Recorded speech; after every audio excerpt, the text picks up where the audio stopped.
people have been going around and destroying flock cameras. You might have seen reports on this. What are flock cameras? Why are they bad? How are they different than all of the other cameras that we have on our street lights catching us when we are speeding? Well, they are quite different, and people are pretty upset about it. The more they learn about them, the more they realize they do not want them in their communities. But I want you to take a look at this.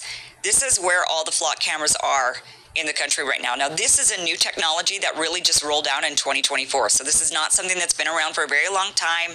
It's very new. In fact, take a look at this. This right here shows us how many flock cameras have cropped up since January of 2024. This is like the map of how populated it's become. Now we're in January of 2025. Now here we are, we're heading into January of 2026. Here we are. So you can see that these cameras have cropped up absolutely everywhere, and they're used almost in every single major city and populated area of the United States. So how are they different than your typical camera? The difference is these cameras are interconnected and they use AI. So they track from one camera to the next. They can actually track your car starting off in one location and figure out everywhere your car has been by just using AI. So the data's collected, the data's put into their data storage bank, and they can figure out everywhere you go at all times, even when you haven't committed a crime. Now, traditionally, when it comes to like red light cameras, for example, is they flash at you if they're programmed to where when the light turns red, and if you drive through, it flashes and takes a picture of you. So then it says, you ran the red light, right? Other CCTV cameras, the authorities have to go looking for you. So something bad happens, like a store's robbed and they're looking for the thief. They then check the nearby CCTV cameras. They have to go through the feeds and they have to go and locate you and figure out, where, and those even people have problems with because they say, well, that's even a violation. What about all the people that weren't committing the crime and they got caught on the camera? What about them? Their privacy is now invaded. And the authorities kind of said to us, well, yeah, but this helps us catch crimes and you're out in public, so you don't really have a reasonable expectation of privacy. And people accepted that. Okay, fine, they'll accept that. If it's going to solve some crimes, people will take a little bit of surveillance in order to catch the bad guys. But this is not just a little bit of surveillance. These flock cameras are actually collecting data on everybody and their movements, and because it's AI, it's extremely sophisticated. So it could literally track millions of cars because it's AI, and it can do that. So it could take every single license plate that was in a certain area, and it can endlessly track that car indefinitely and gather all of the information on that car indefinitely. And retroactively, theoretically, somebody could go through the data and say, oh, where was Tom? Where's Tom been? What's Tom been up to? Let's look up Tom's license plate. And now you could see not only the day that you might have been suspecting Tom of doing something bad, but now you can see everywhere Tom goes, everyone Tom interacts with, because you see his car getting parked at people's houses. You see every store that he visits. You see every church he goes to, or school or work, or wherever Tom goes. You could actually create an entire story of Tom, and you just say, well, this is who he is, this is where he goes, this is what he does, this is who he interacts with. And it's more than just, we think Tom did this bad thing. It's now, let's go ahead and paint a picture of who Tom is, and let's go and find out who else he associates himself with, and maybe those people are bad too, even though those people have not been implicated or have implicated in a crime, nor have they committed a crime. Now, also imagine this information in the use of not just looking for the bad guy who's actually committed a crime, but just people that want to do political targeting. We had these stories, well, for one, you look at January 6th. What happened after January 6th? They were trying to track everybody, figure out where they went. If they had flock cameras installed, they would have said, all right, everybody that was within a 1-mile radius of the Capitol that day, then they could program these cameras to say, track where they all went for the next 2 weeks. And the cameras using sophisticated AI would be able to do that. Not just your license plate, but your face. Now, Flock says, oh, no, it only targets license plates. But that's not true. In fact, watch this investigation that was done by Investigative TV. And they actually talked to the Flock's safety chief communications officer. He claimed their cameras don't track people, that it's just tracking license plates. But watch this. You're saying Flock does not track people, correct? Track people, that's right, and hold their movements like you asked. We're not tracking people. But what do the Condor cameras do? They literally are designed to track a person, aren't they? Not to track a person, no. This is a Flock camera known as a Condor. Unlike the Falcon license plate reader camera, you'll notice this does track the movements of people. Whether or not it was designed to specifically track a person, you can see right now, in real time. No matter which way I move, the camera moves with me. And this video is sent right back to the police department. To alert you when it sees human movement, and it will actually acquire and track that person as they walk, or people. When I walked down the path and I moved, the camera followed me. There's an object detection feature that you can set up. It's called Guardian Mode, that allows the camera to just know if there's movement from a person in the screen. It is not tracking where you're going to go, where you're going to leave, or you're going to start and stop. These started popping up weeks after hearing Flock say these only record license plates. They don't take pictures of people. That security researcher, Ben Jordan, found the same Condor camera streaming openly online. No password required.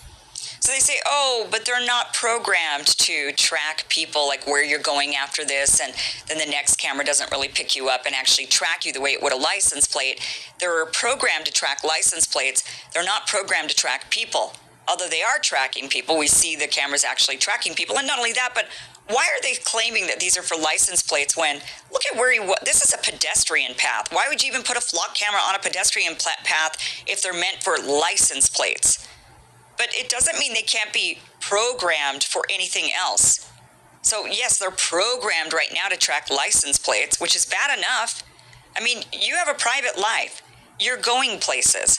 And now these cameras are tracking everywhere you go. When you go to a doctor, when you go to the divorce attorney, when you go to a protest, when you go to a church, when you go to a group, when you go anywhere, these cameras are able to actually track you and know everything about you. And that information goes back to the police. So if somebody has a vendetta against you because they don't like your opinion online, they think that you're the bad guy, which of course is anybody at any time, depending on who's in power, then they could, and they've decided that you're a terrorist, because now they're labeling, we've seen the government over the last, really, at least that we know of, 10 years, labeling just average American citizens terrorists for having certain political viewpoints.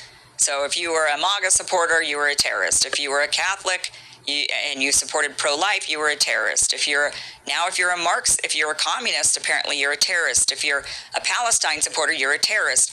The definition of terrorism constantly fluctuates.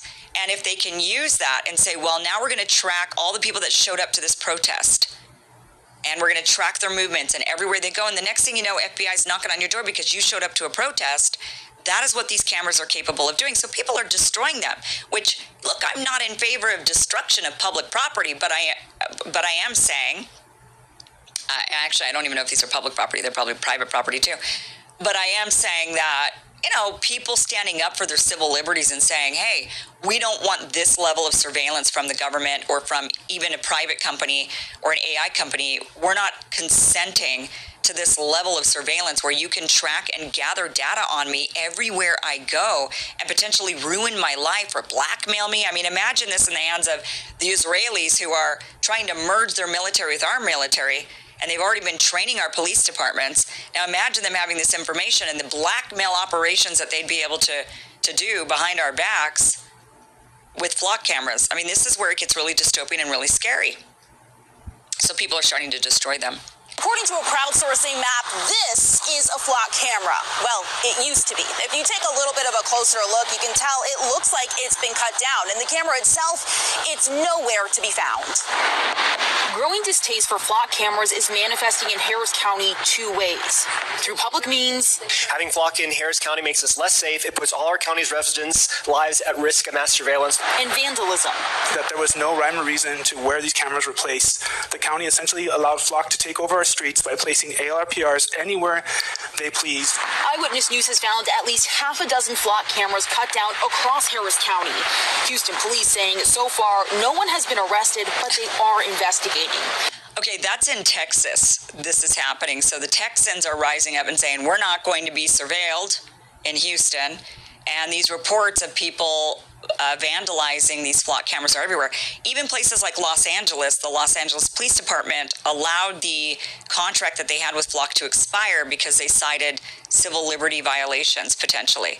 Now, then I've seen reports that they're now renegotiating the contract, but we really should put a lot of pressure on our public officials, telling them we don't want this type of surveillance in our streets. They say, yeah, but it makes you safe. It keeps you safe. We've solved hundreds of crimes a year using these flock cameras. We're able to track the bad guys and get the baddies off the street.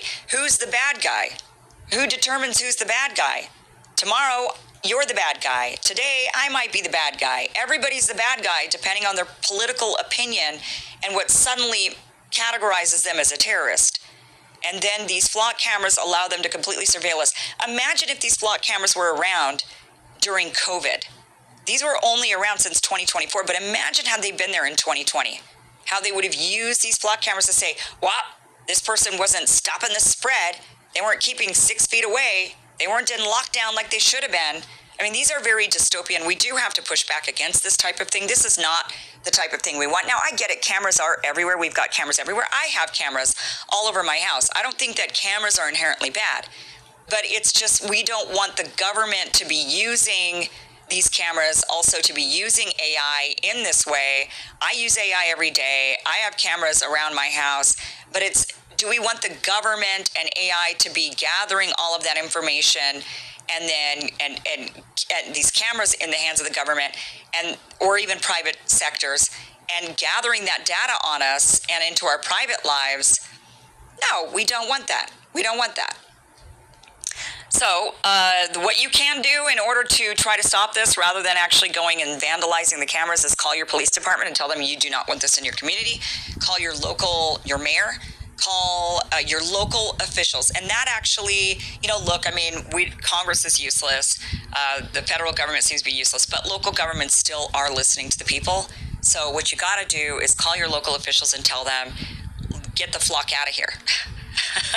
Okay.